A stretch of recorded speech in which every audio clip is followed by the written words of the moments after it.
हज़रत अब्दुल्लाह की जिंदगी देखो, सैयदा आमिना की जिंदगी देखो। कहती है आमिना, कहती है अब्दुल्लाह मैं बड़े नसीबों वाली हूँ, खुदा ने तेरे जैसा जवान मेरे मुकद्दर में लिखा है। हज़रत अब्दुल्लाह कहते हैं आमिना मैं तुझसे ज्यादा नसीबों वाला हूँ, मुझे तेरे जैसी शरीक हयात रब ने अता की है। अल्लाह अकबर। अभी कुछ माह गुजरे थे कि जिंदगी हंसी खुशी गुजर रही थी, चंद माह गुजरे थे। एक दिन हज़रत अब्दुल्लाह हज़रत अब्दुल मुत्तलिब के पास आते हैं, कहते बाबा जान मैं भी परदेश जाना चाहता हूँ, मैं भी कुछ कमाना चाहता हूँ, आने वाला दौर ऐसा होगा मेरे घर में बच्चा होगा, उसकी भी ख्वाहिशें जरूरतें होंगी, इसलिए मैं परदेश जाना चाहता हूँ। जैसे इतनी बात हज़रत अब्दुल्लाह ने कही है, वालिद ने कहा बेटे मेरी तरफ से तो इजाजत है, अपनी बीवी हज़रत आमिना से इजाजत ले लो। जैसे हज़रत अब्दुल्लाह सैयदा आमिना के पास आए हैं, कहते आमिना कहा जी का परदेश जाने की इजाजत दो, मैं कुछ कमाने जाना चाहता हूँ, मैं बिजनेस के लिए जा रहा हूँ, तिजारत के लिए जा रहा हूँ। हज़रत आमिना ने इतना सुना आंख में आंसू आ गए, कहने लगे मेरे सरताज अभी जिंदगी के कितने लम्हे साथ गुजरे थे, अभी कितने दिन गुजरे हैं, अभी तो दिलों की हसरतें मुकम्मल लगी हुई है। अब्दुल्लाह भी मैंने जी भर के देखा नहीं, इतनी जल्दी जुदाई की बातें कर रहे हो। कामिना जल्दी इजाजत है, मैं फिर वापस आऊंगा, वादा करता हूँ तेरे हाथ में पकी रोटी भी खाएंगे, तेरे साथ बैठ करके मोहब्बत भरे लम्हे भी बिताएंगे। अल्लाह अकबर। हज़रत आमिना ने हज़रत अब्दुल्लाह को इजाजत देती है। जैसे हज़रत अब्दुल्लाह परदेश जा रहे हैं, जहाँ तक हज़रत अब्दुल्लाह नजर आए हैं, सैयदा ने खड़े होकर के अपने सरताज को जाते हुए देखा है। अल्लाह अकबर। कुछ दिन बीत जाते हैं, कुछ वक्त गुजर जाता है, इधर हज़रत आमिना हज़रत अब्दुल्लाह की वापसी के इंतजार में है। जब वो वक्त करीब आया जिस वक्त में हज़रत अब्दुल्लाह को पलट करके आना था, हज़रत आमिना इंतजार कर रही है, वो दिन आने वाला था।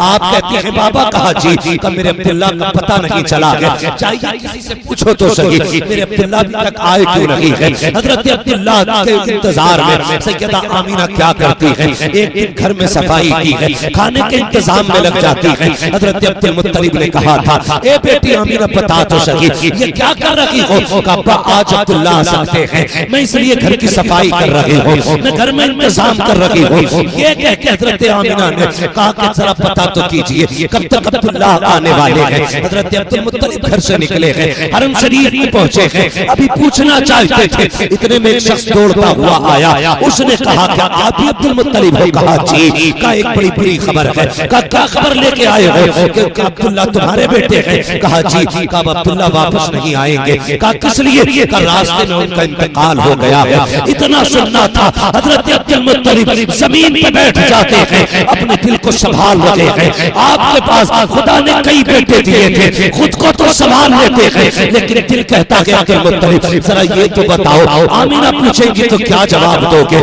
ये सोच करके आप जब कदम घर की तरफ बढ़ाते हैं, हर कदम उठता हुआ ऐसा लग रहा था जैसे कोई जमीन को फैला रहा हो, कदमों को किसी ने पकड़ लिया हो। अब घर की तरफ बढ़ रहे हैं, हिम्मत जवाब दे गई है, अपने दरवाजे पर आए हैं। जैसे आने की आहट महसूस हुई है, सैयदा आमिना दरवाजे पे आ जाती है। आने के बाद कहती है अब्बा बताओ तो सही मेरे अब्दुल्ला का पता चला कि नहीं। अल्लाह अकबर। हज़रत अब्दुल मुत्तलिब की सुर्ख आंखें देखी हैं, भीग जाती है हज़रत अब्दुल मुत्तलिब की आंखें। कहती है ए आमिना ए बेटी अब किसी का इंतजार मत करना, जिस अब्दुल्ला के इंतजार में तू शाम जागती है, दिन भर राह तकती रहती है, अब वो अब्दुल्ला नहीं आने वाला है। इतना सुनना था। सैयदा जमीन पर बैठ जाती है, अपने शिकम पे हाथ रखा है, कहती है मेरे परवरदिगार मेरे शिकम में जो बच्चा है अभी इसने बाप का चेहरा नहीं देखा, अभी इसने बाप को नहीं देखा, इसके दुनिया में आने से पहले बाप का साया ले लिया गया। मेरे परवरदिगार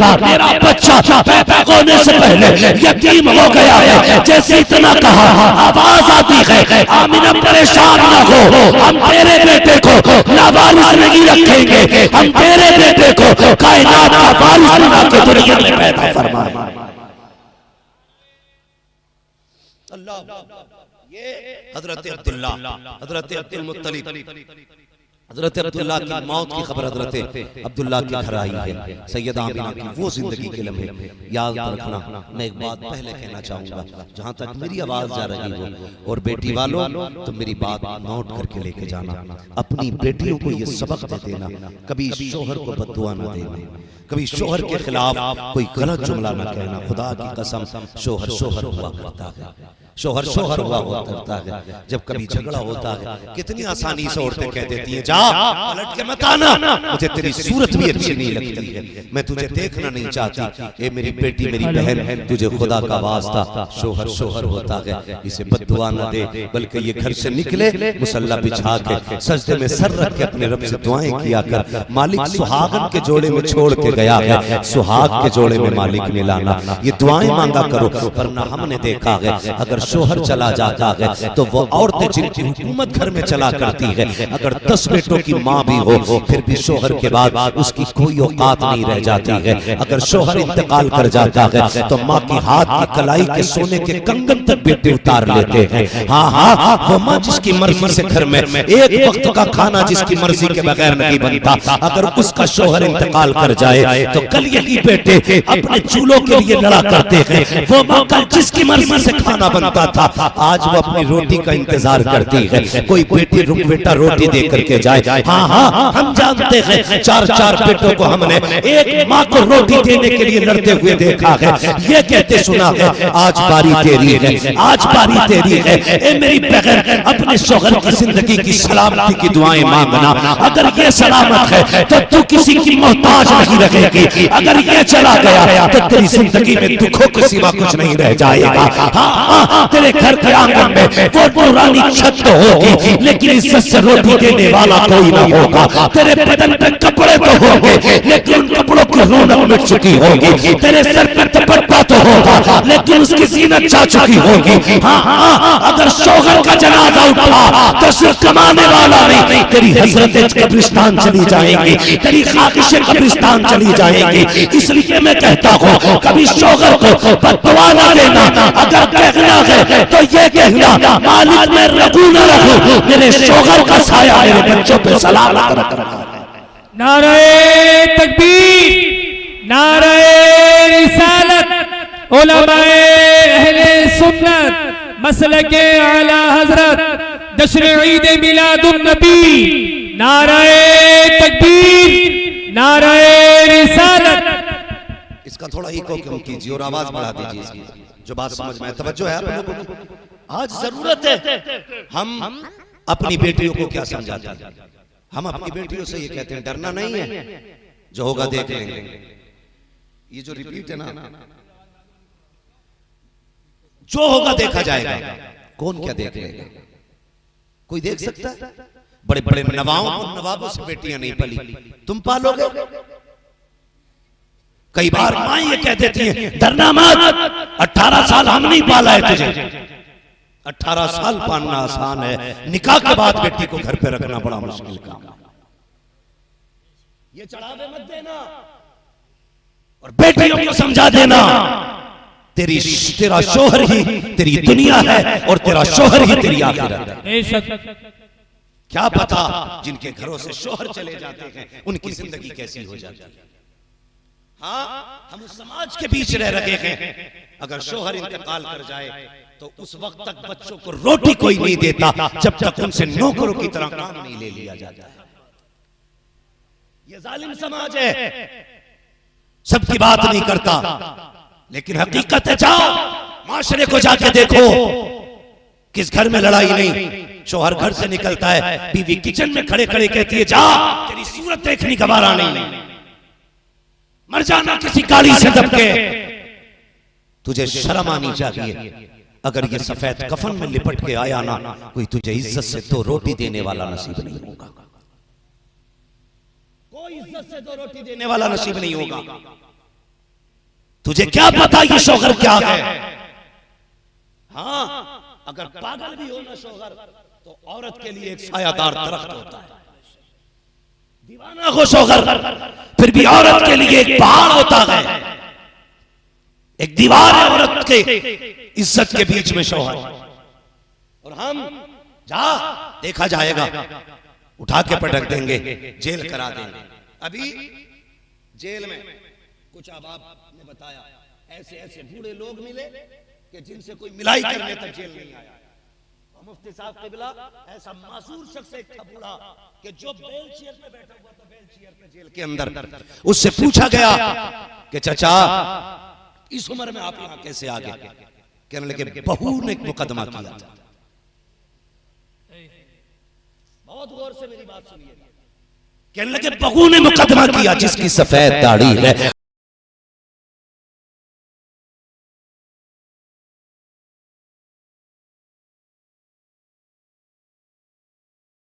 दाढ़ी है, उसको तुमने दहेज प्रथा के केस में लाके जेल के अंदर डाल दिया। जिसके बाल सफेद हो गए हैं उस पे तुमने 76 के मुकदमे लगा करके उसे जिल्लत की जिंदगी जीने पे मजबूर किया। ए हव्वा की बेटी, मेरा इतना सवाल है, मुझे इतना बता दे, क्या तुझे मौत नहीं आनी है? क्या तुझे मर के रब को मुंह नहीं दिखाना है?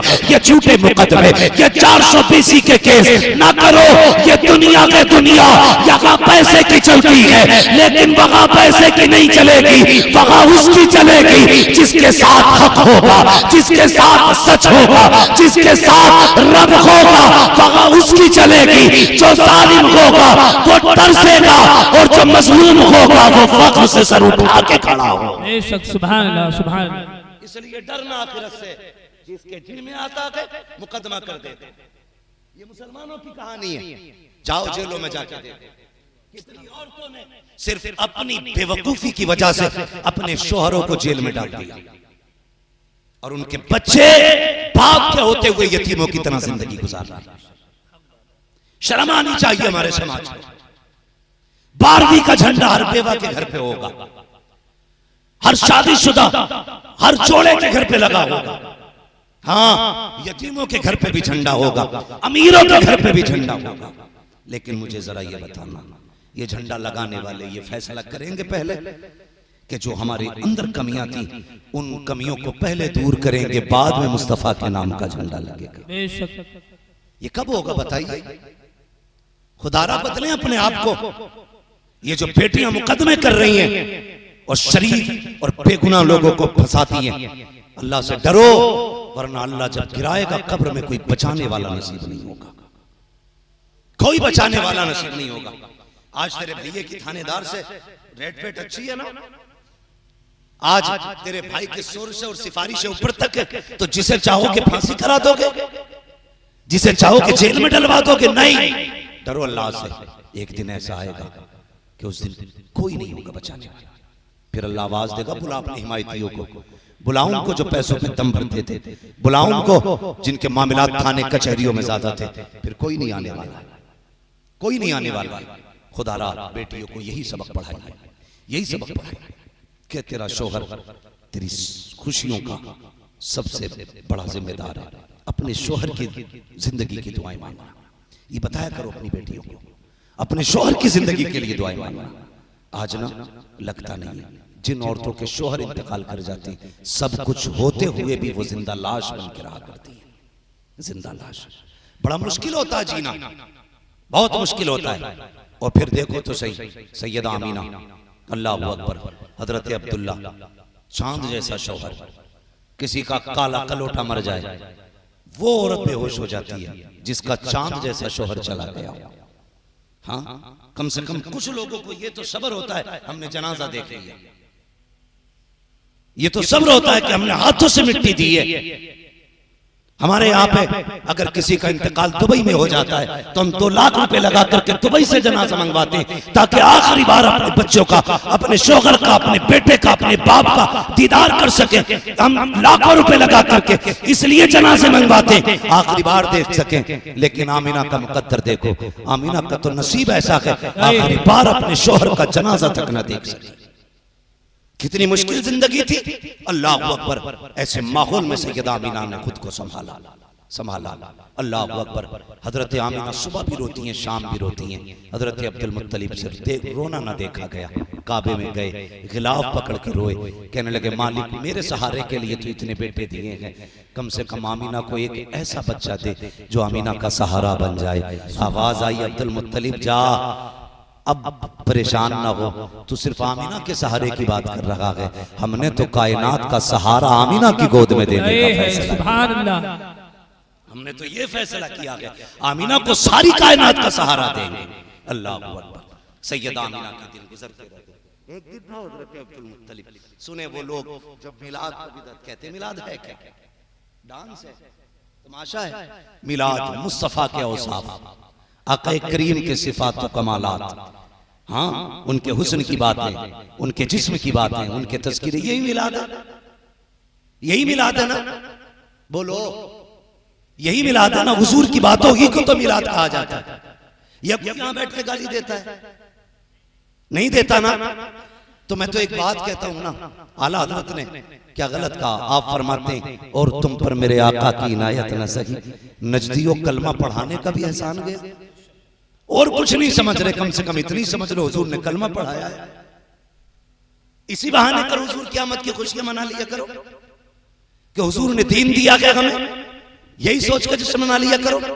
हजरत अब्दुल मुत्तलिब काबे में तवाफ कर रहे हैं, तवाफ करते करते उसी बीच में ना किसी ने आके कहा, अब्दुल मुत्तलिब बड़ी गैरत की बात है। कहा क्या? सरदारों मक्के के। कहा फिर? कहा कि सारे लोग आपसे डरते, लेकिन एक बात बड़ी जुर्रत से हम कह रहे हैं आपसे। आपने फरमाया कहो ना क्या बात है? कहने लगे बात यह है कि वो जो तुम्हारे घर की बहू है ना आमीना, वो बेवा है। कहा जी। कहा अगर बेवा है तो फिर ये बताइए, अरब का दस्तूर तो ये है औरतें खुशबू नहीं लगाती। कहा हाँ। कहा फिर तुम्हारे घर की बहू आमीना खुशबू क्यों लगाया करती है? इतना सुना हज़रत अब्दुल मुत्तलिब की गर्दन झुक गई। जानते हो बड़ा वकार था आपकी नजरों में, इतना वकार था कि अबरहा जैसा आंखों में आंखें डाल के बात करते हुए घबरा रहा था। ये जुर्रत थी आपके अंदर। मगर आपसे एक शख्स कहता कि आपके घर की बहू खुशबू लगा रही है, और दस्तूर ये है अगर किसी का शौहर इंतकाल कर जाए 1 साल तक औरत को खुशबू नहीं लगानी है। अपने घर की बहू को नहीं संभाल सकते? इतना सुना गर्दन झुक गई, चेहरे पे ना हया की वजह से जर्दी आ गई, वो घर आ गई। आपकी बीवी का नाम भी, नबी की दादी का नाम भी फातिमा है। आपकी बीवी ने कहा मेरे सरताज खैर तो है? कहा कि आज लोगों ने ऐसी बात कह दी कि मेरी भी शर्म से गर्दन झुक गई। कहा क्या? कहा जरा जाइए तो आमीना से बात कीजिए। कहा क्या हुआ? कहा सुना है आमीना कोई खुशबू लगाया करती है, आमीना कोई खुशबू लगाती है। कहा किसने कहा? कि मक्के में सारे लोग बातें कर रहे हैं। कहा ये कौन कह रहा है? कहा मक्के के लोगों ने कहा। उनसे किसने कहा? कि मक्के की औरतों ने कहा है। कहा क्या कहा है? कि आमीना ऐसी खुशबू लगाती है जो खुशबू मक्के के किसी बाजार में नहीं मिलती है, किसी मार्केट में नहीं मिलती है, ऐसी खुशबू आमीना लगाया करती है। आप कहते हैं नहीं मेरे सरताज, अल्लाह अकबर, आप आइए। कहते मैं नहीं जाऊंगा, खुद जाके बात करो। जैसे ही आप अंदर गई हैं, अल्लाह अकबर, हजरत आमीना ने देखा हमारी सास आ रही है, उठ के अदब से खड़ी हो जाती है। देखो तो सही, नबी की अम्मी है, सास को देखा अदब से उठ के खड़ी हो जाती है। आज की बेगैरत बहुएं ससुर को देख के भी खड़ी होती है, सर पे दुपट्टा तक नहीं रखती है, और ससुर भी इतने बेगैरत होते हैं, कहते हैं कि ये बहू नहीं, ये मेरी फ्रेंड लगती है, ये तो मेरी दोस्त है। गैरत आनी चाहिए। जो गया एक बेटी की तरफ से बाप के दिल में होती है, वही एक ससुर के दिल में बहू की मोहब्बत और उसकी हया होनी चाहिए। उसे सगेली न कहे, दोस्त न कहे, अगर कह सकता है तो अपनी बेटी कह के उसे आवाज दिया। हमारा मुआशरा बेगैरत होता जा रहा है, तरक्की कर रहे हैं हम लोग। हाँ, बाप की चारपाई पे बहू बैठी है, शर्म आनी चाहिए। यह अदब के खिलाफ है। नबी की अम्मी अपनी जगह से उठ के खड़ी हो गई, ससुर नहीं सास आ रही, हया से सिमटी। कहती आमीना जी अम्मी। का बेटी तुम्हारे बाप बाहर से आए हैं और एक शिकायत है, सुना है तुम्हें अब्दुल्ला का सोग नहीं मना रही हो तुम। कहा क्यों? कहा मक्के की औरतें कह रही हैं कि आमीना खुशबू लगाया करती है। बस फिर क्या था? अल्लाह अकबर, आप रोई। आपने ना यूं करके एक मिट्टी दीवार की मिट्टी छुटाई, हजरत आमीना के हाथ पे, फातिमा के हाथ पे रखी। कैसे सूंघी? कहा क्या? कहा कल इस पे हाथ रखा था, आज तक दीवार से खुशबू आ रही है। सुभान अल्लाह, सुभान अल्लाह। आज तक दीवार से खुशबू आ रही है। उसके बाद दुपट्टा दिया, कहा ये क्या है? कहा इससे पसीना पोंछती हूं। कहा इतनी खुशबू है कि बार बार धोने से भी खुशबू नहीं जा रही है, बार बार धोने से भी खुशबू नहीं जा रही है, इतनी परेशान हो गई। अल्लाह अकबर। उसके बाद जब आप गई हैं, आप कहती हैं कि जाइए आप चल के बात कीजिए, मेरी हिम्मत नहीं हो रही है बाकी का सवाल करने की। हजरत अब्दुल मुत्तलिब आए हैं। आमीना कहा जी अब्बा, का बेटी एक बात तो बता, क्या तुझे अब्दुल्ला की जुदाई का गम नहीं है? का बाबा है ना, मुझसे पूछो। जिसने चंद दिनों के बाद अपना शोहर खो दिया हो, जिसकी जिंदगी का हम सफर बिछड़ गया हो, चंद कदम चल के जिसने साथ छोड़ दिया हो, उसकी जुदाई का गम मुझसे ज्यादा किसको हो सकता है? अल्लाह अकबर। का बेटी अगर गम है तो फिर बताइए खुशबू क्यों लगा रही है, ये इत्र क्यों लगा रही है? अल्लाह अकबर। सैयदा आमीना ने कहा था अब्बा मैंने कोई खुशबू नहीं लगाई है, कोई इत्र नहीं लगाया है। अगर इत्र नहीं लगाया है तो फिर बताइए मक्के में तेरी खुशबू की बातें क्यों हो रही है? तब हज़रत आमीना ने कहा था अब्बा जी एक राज की बात है, एक दर्द है जो छुपा रखा है। का कौन सा राज? अब्बा मैंने कोई खुशबू नहीं लगाई, इत्र नहीं लगाया है, बल्कि जब से आपके बेटे अब्दुल्ला की अमानत मेरे शिकम में आई है, मैं जिन गलियों से गुजरती हूँ वो गलियां भी खुशबू से महक जाया करती हैं। नारे तकबीर, नारे रिसालत, उलमाए अहले सुन्नत, जश्न ईद मिलादुन नबी। नारे तकबीर, नारे रिसालत। सुभान अल्लाह, सुभान अल्लाह। जैसे इतना सुनाना, हजरत अब्दुल मुत्तलिब दिल पे हाथ रख के मुस्कुराने लगे। आमीना आज कलेजा ठंडा हो गया। कहा क्यों? कहा जिसकी दुआएं मांगी थी रब ने वो नेमत अता फरमा दी। सुभान अल्लाह। रब ने वो नेमत अता फरमा दी है। अब हजरत आमीना कहती हैं अब्बा बात यहीं खत्म नहीं होती है। कहा फिर? कहा और भी कमालात हैं। कहा क्या? कहा एक दिन मैं सो रही थी, सुने जो नबी के माँ बाप को माज़अल्लाह जहन्नमिया कहते हैं, वो कान खोल करके सुने। कहती है एक दिन मैं सो रही थी, अचानक ना मेरे माथे पे पसीना आया, मैंने देखा मेरी कमर के पीछे से ठंडी हवा के झोंके आने शुरू हुए। मैंने मुड़ के पीछे देखा ना तो हसीन शहजादियां थी जिनके हाथों में बड़े बड़े पंखे थे और हवा कर रही थी। मैंने कहा शहजादियों कौन हो तुम, कभी तुम्हें मक्के में नहीं देखा है? वो कहने लगी आमीना हम मक्के वाले नहीं, हम तो जन्नत वाले हैं। किस लिए आए हो? कहा तुम्हारे माथे पे पसीना आया। रब ने कहा जाओ जाके मेरे महबूब की माँ के माथे का पसीना जन्नत की हवाओं से सुखाया जाए। और बता तो सकी अगर आमीना के माथे पे पसीना आ जाए रब को गवारा नहीं है, वो जहन्नम में जाएगी, रब को कैसे गवारा है? सुभान अल्लाह, सुभान अल्लाह। बहुत बताया जाए कैसे गवारा करेगा। और सुने नबी की अम्मी बरेली के अहमद रजा नहीं कह रहे, जो कल को कोई ये ना कहे कि ये बरेलवी था और मौलाना अहमद रजा की किताब पढ़ के गया। नबी की अम्मी सैयदा आमीना कहती हुजूर मेरे शिकम में आए, जैसे चौथा महीना लगा, कहने लगी मेरे ख्वाब में मुबारकबादियां आने लगी। सुभान अल्लाह। मुबारकबादियां आज भी सुन्नी क्या कहते हैं? सरकार की आमद, अल्लाह आपके लहजे पे मुझे कुर्बान करे। ऐसा लग रहा है जैसे कि भूखे आके बैठे हुए हैं सारे। बोल सकते तो बोले सरकार की आमद, माशाअल्लाह बोल सकते हैं। हाँ कलीम भाई अल्लाह आपको सलामत रखे। लगता है सबके बदले तो आप ही बोलते हैं। ठीक है जी, सरकार की आमद। ये पीछे वाले क्यों नहीं बोल रहे? क्या सारे बरेलवी है ना, सारे सुन्नी बैठे, जितने बैठे इधर हाथ उठाए। करवट में देखो किसका नहीं उठाए, जिसका नहीं उठे अल्लाह करे उसका हाथ मलकुल मौत उठा ले आके।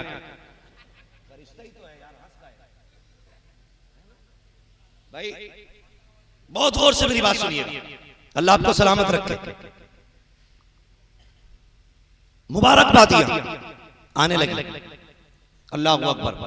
अगली बात सुनिएगा, फरमाती हैं अब्बा आपको क्या बताऊं, जब मैं रास्तों से गुजरती हूं ना तो जो दरख्त है ना ये सजदों में गिर जाया करते हैं। ये छोटी छोटी जो घास है ये भी बोलती है।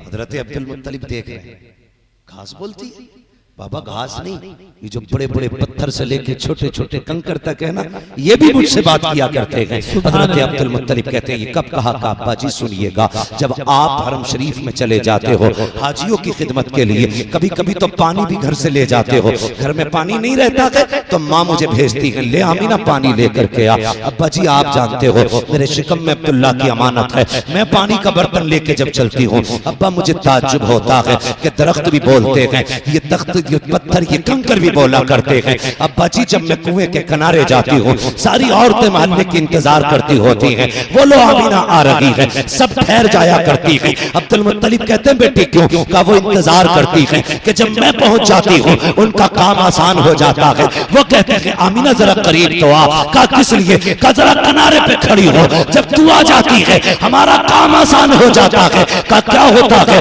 का जब तू किनारे पे आके खड़ी होती है सारा पानी उठ करके किनारे पे आ जाता है, हमें रस्सी डालनी नहीं पड़ती है, हम बर्तन भर लेते हैं। काबा जी सारी औरतें बर्तन भर लेती है, उस वक्त तक पानी नीचे नहीं जाता जब तक मैं हट नहीं जाती हूँ, और जब तक खड़ी रहती हूँ पानी भी बोलता रहता है। का क्या कहता है? का पानी कहता है अस्सलातु वस्सलामु अलैका या उम्म रसूलल्लाह, ए नबी की माँ तुझ पर भी सलाम हो और तेरे आने वाले बेटे मोहम्मद पर भी सलाम। है सुभान अल्लाह बेशक। अल्लाह अकबर।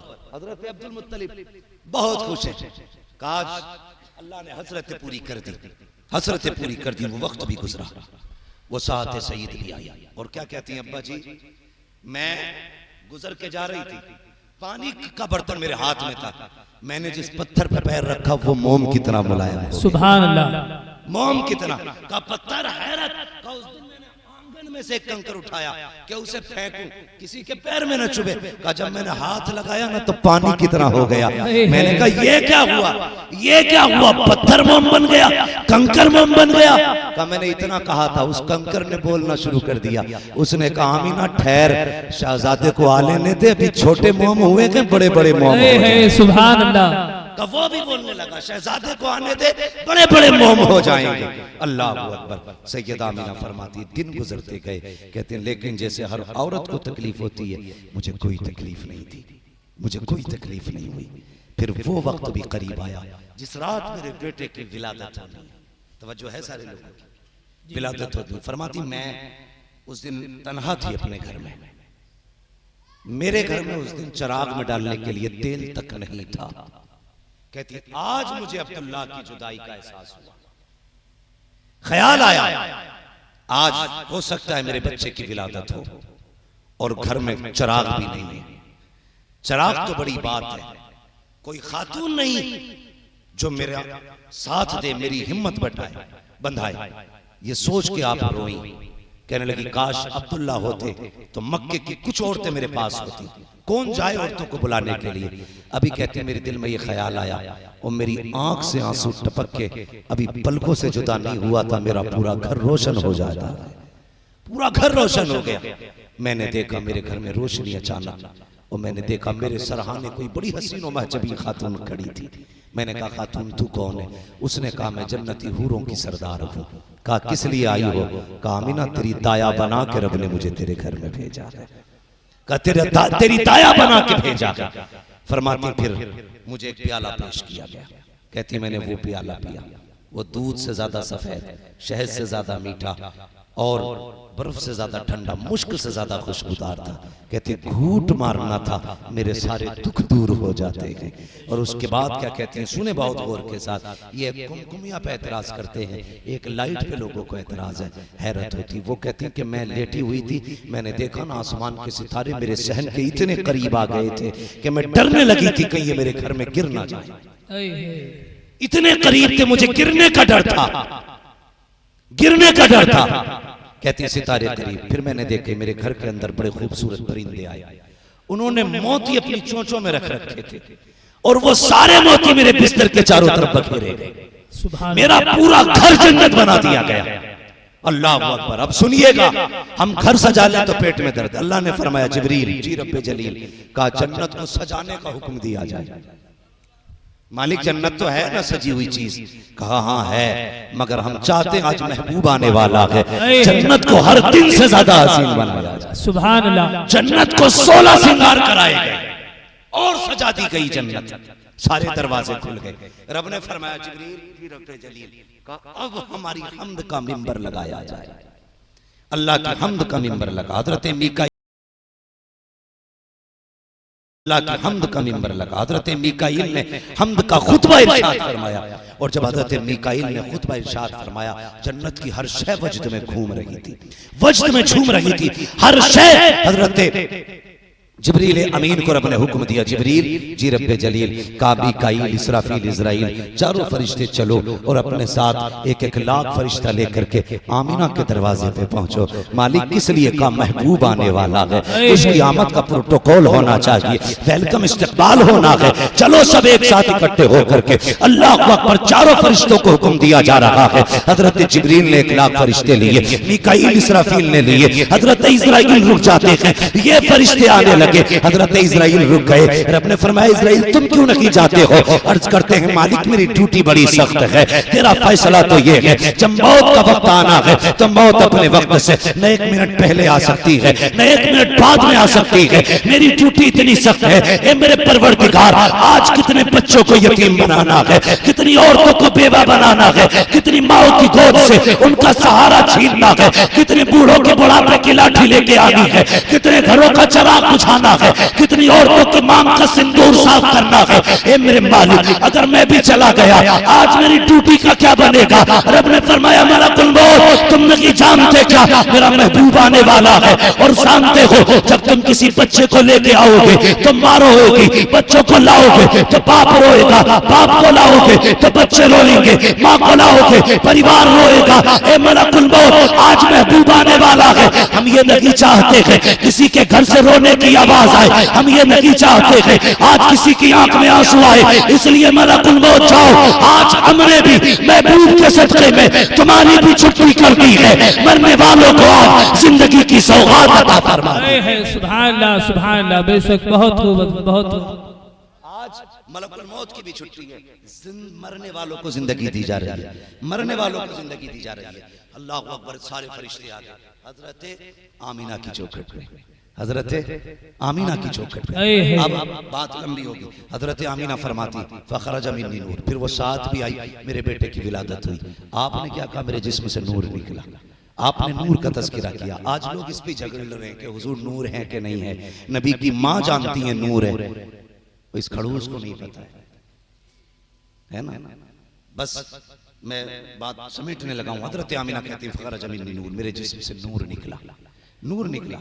और अब मैं अगली बात करूं, फरमाती सुने, हर माँ की ख्वाहिश होती है कि अपने बच्चे को देखे। हर माँ चाहती है वो ये देखे इसकी आंख कैसी है, इसकी नाक कैसी, इसकी पेशानी कैसी है, गया किसे है, हाथ पैर कैसे हैं। कहते मेरा भी जी चाहता था, देखो मेरे लाल का माथा कैसा है, इसकी आंखें कैसी हैं, इसका चेहरा कैसा है, इसका बदन कैसा है। फरमाती हैं मैंने जब उसको देखा, अल्लाह अकबर, कहती हैं लम्मा वदातु, जब मैंने अपने बेटे को जना और उसकी तरफ मैंने निगाह डाली, काना मकबूलन, मेरे लाल की आंखों में सुरमा लगा हुआ था। फरमाती मेरे लाल की आंखों में सुरमा लगा हुआ था, मधुनन बालों में तेल लगा हुआ था, मखतूनन खतना शुदा पैदा हो रहे हैं। अगली बात कहती है मगसूलन, गुस्ल करके तशरीफ ला रहे हैं, मुअत्तरन, इतना ऐसा लगा है मेरे घर में विरादत हो रही है, खुशबू मक्के की सारी गलियों में फैलती जा रही है। सुभान अल्लाह। कहती है काना आते मेरे लाल ने सजदे में सर रख दिया था, सजदे में सर रख दिया था। कोई है ऐसा जो इस शान से आया हो, मगसूलन, जो गुस्ल करके आया हो। ओ यार कोई दूल्हा बनता है तो किसी को बाप नहलाता, भाई नहलाता है, कुछ जगह तो बड़ा सनीचर नाई नहलाता है, जिसे खुद नहाने की जरूरत हुई वो दूल्हा को नहलाता है और फिर उसके बाद बैठाया जाता है। सोचो तो सही, दूल्हा को दो लोग नहलाते हैं ताकि दूल्हा में कोई कमी ना रह जाए। रब ने अपना महबूब भेजा तो कितना सजा के भेजा, सुभान अल्लाह, कितना सजा के भेजा होगा। का महबूब सुरमा भी हम लगाएंगे, बालों में तेल भी हम डालेंगे, बेशक महबूब गुस्ल भी हम देंगे, आज दूल्हा हम बना के भेजेंगे। और जब दूल्हा बना के भेजा गया, कहती काना साजिदा, मेरे लाल ने सजदे में सर रख दिया है, अल्लाह अकबर। कहती हैं कि जैसे मेरा लाल आया, एक सब्ज रंग का कपड़ा आके मेरे लाल के सत्र पे पड़ गया। कहती मैंने अपने लाल का सत्र मैंने भी खुला हुआ नहीं देखा। अल्लाह अकबर। ये सरकार दो आलम सल्लल्लाहु अलैहि वसल्लम की शान है। इधर हुजूर पैदा हो रहे हैं, हुजूर हजरत अब्दुल मुत्तलिब काबे में तवाफ कर रहे हैं। तवाफ करते करते वो काबा झुका, फिर सारी बातें आप जानते हैं। आप बड़ी तेजी से ये सोचने लगे ये सब कुछ कैसे हो गया, ये कैसे हो गया। ख्याल आया झुका किधर है, कहा घर की तरफ, फिर दौड़े अपने घर की तरफ। कई दिन से मेरे घर में कुछ अजीब चीजें देखने को मिल रही हैं, लगता है मेरे ही घर कुछ नया हुआ है। जैसे घर आए अपने दरवाजे पे जाना चाहते थे, अल्लाह अकबर, दरवाजे पे एक जवान ने यूं हाथ लगा रखा है, यूं हाथ लगा रखा, हाथ में नंगी तलवार थी। और जैसे अब्दुल मुत्तलिब अंदर जाना चाहते, उसने कहा ठहरिए, अंदर नहीं जा सकते हो। कहा ये मेरा घर है, कहा घर आपका होगा लेकिन आज नहीं जा सकते हो अभी। कहा क्यों, मुझे नहीं जानता, काबे का मुतवल्ली हूं। कहा ओके काबे के मुतवल्ली, हम भी रब की तरफ से भेजे गए हैं। कहा क्यों खड़े हो, कहा आज तुम्हारे घर में रब का महबूब आया है और उसका फैसला ये है, उसे देखने के लिए फरिश्ते आ रहे हैं। रब ये चाहता है पहले अर्श वाले देखेंगे, उसके बाद में उसका चेहरा फर्श वाले देखेंगे। नारे तकबीर, नारे रिसालत, उलमाए अहले सुन्नत, हजरत अल्लामा मौलाना मुफ्ती हम्माद रजा साहब क़िबला, नारे तकबीर, नारे रिसालत। समझ गए बात? पहले अर्श वाले देखेंगे, फिर उसके बाद फिर बोले उसके बाद फर्श वाले देखेंगे। जब इतना सुना तो दादा थे उछल गए खुशी से। दादा से ज्यादा खुशी किसी को नहीं होती।